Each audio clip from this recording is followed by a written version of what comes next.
Okay, folks, just a quick update on how everything looks and some of the things I've done since talking at you last.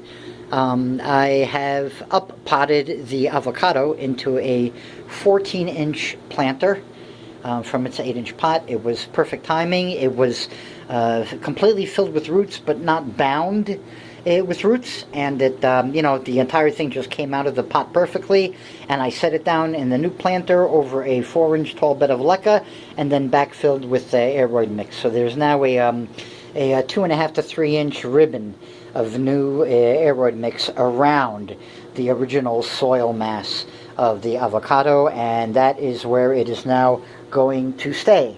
And however big it gets and whatever adventures it has in this pot is what it's going to do. It's done. I took all of the Aglaonema sunsets, with the exception of this pot right here, which still is 2 stems. And I divvied it up into all single stem plants in 6-inch pots, and there are 3 right here in a row underneath the Pink Princess. And there's a couple over here, and there's one over there, and there's another baby, just a brand new plant growing right there behind the Alocasia cuprea. So yeah, they can all get now spread around and become nice cover and place markers for the alocasias that I'm going to be getting eventually. There are some that I really want to, I'm just waiting for a particular place to get them back in stock. They've told me that they do expect them back in stock, and then we shall see what we shall see. But there's 3 or 4 alocasias that I do want to get. There we go, my lights are going out. The other one should soon follow. I've also started to drop a lot of the plants for the bottom row down into their more or less final positions, and I'm building now the bottom row going from left to right. It'll be done soon in the upcoming days. We've got the top cut of this Pink Princess here now with the base plant moved out of the way. The top cut of the Silver Sword that was in flower with that base plant done. And out of that we also got that baby, which is going to be going on a pole. So there's going to be 1, 2, 3, 4 Silver Sword tubes here eventually, is on the wall. Probably all of them will be starting here on the bottom. Yeah, there's that baby to start, and then this one to start, and then this and the Pink Princess, of course, will become top cuts. This whole area will open up a little bit, so the Painted Ladies will do a little bit better here. They'll have less shading competition for a decent period of time, and they'll be able to develop and get themselves moving along. The Gloriosum's doing great. The Monstera Thai Constellation is putting out a new leaf as we speak, or as I speak to you. The Ring of Fires are going to get them moved downwards by about 2 to 3 feet. Ultimately, I want them at the height of this Bipenifolium leaf cluster right here. This Bipenifolium is not too far away from getting treadmilled up to a second pole and then drop down as well. I think it's a month before, until, as soon as a month, yeah, it's going to be a potless, poled top cut, just like the 3 that I have over here now with the Silver Sword, the Neon Pothos, and the Pink Princess. The Gigas I also dropped down to its final spot right there. And now, when it starts getting taller, I'm going to keep this for a while at least as a 2-section pole. I'm going to see how it goes as a 6-foot plant. There are not going to be many plants I do that with. I do want to keep them more or less relegated to 3-foot pole sections. And I want them to come up to no higher than that. You see this spider plant and the Pink Princess babies tube?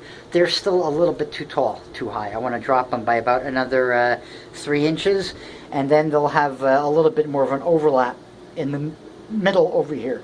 You see how right now they're only about 1.5 inches overlapped. I want to double that. So the tubes here are going to come down a teeny bit. And I do need to still increase the space, I think, just a hair on the poles. But yeah, that's an easy fix, and over the next couple of days. So yeah, this is how things are taking shape. Doing that with the spreading out and thinning out the Aglaonema sunsets was really the thing to do. Even though I now have more plants, individual plants, they're actually taking up less floor space.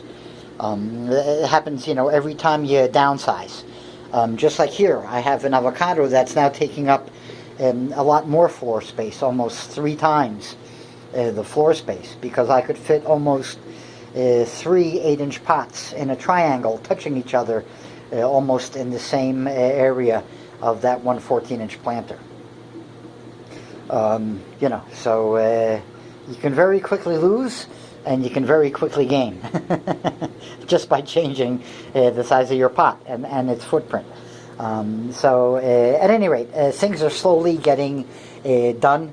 This wall is going to look very different, I think, even by next week, because over the next few days I'm going to have really nothing to do but plan out the bottom row and put things where they really need to end up belonging, and take care of the issues I now have with trying to see what I can do with the sawtooth philodendrons. Really, the Jungle Boogie and this Ring of Fire I really want to get done more than anything. The Golden Crocodile, I can almost not care about if it stays in a pot or doesn't stay in a pot, because it's on the end, and it affects less of what goes on over here. So we'll see what happens. But there is quite a bit of planning in the works. And soon I'll be able to work on the workroom, getting that finally organized. And I'll show you guys what it ends up looking like. But yeah, the next time you see this wall here, it should be another semi-major change from the way it looks now. And that's basically just with rearranging of the plants that are on this wall now. And there should end up being quite a gap right here. This space on the wall will be fairly bare compared to this space. It already is, but even more so over the next few days. And in the meantime, the Gloriosum is doing great. And I have not much else to add. And the rest of the lights are going to go off soon. So have fun, folks.